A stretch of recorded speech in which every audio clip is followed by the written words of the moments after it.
Panguva ino kaonekwa kunzi aiwa kunyange vana Jennifer Muswere vakaisha mastatements vachiti aiwa people must not listen to Bomb Shogesa, ende vakauya vakabuda pachena vakati aiwa we are also ready to take action kune maprotesters.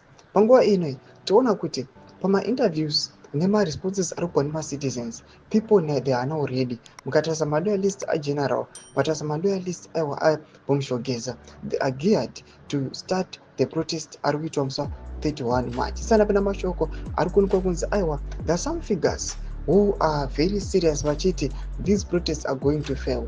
Kuti bo subscribe wala icon on the bell icon. Tipsa paendo yagacha ngamdanyira chiti we will not stand idly by and watch the act of terrorism unfold in our country. The attempted coup deterred on 31 March will fail. Mark my words. We are united and strong, and we will not let our democracy be threatened.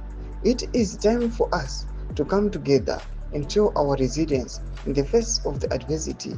We must stand up for what is right and fight against any attempts to undermine our freedom and democracy. We will show the world that we will not be silenced. Kwete zvekuvhundutsira vanhu, hapana akazvara akabata mazai.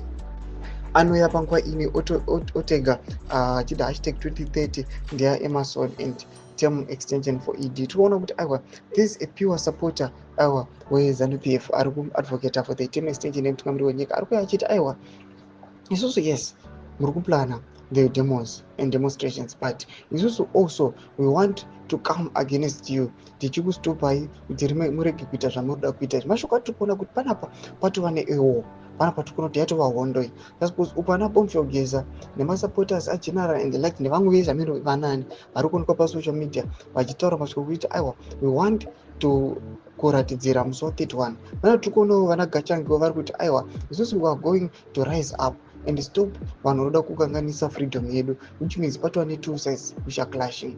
We are going to see the final result on the 31st. Tudze mafunguro enyu muri kudii pamusoro pechitiko ichi muna comment section medu. Tudze mafunguro enyu, so subscribe or like, turn on the bell icon.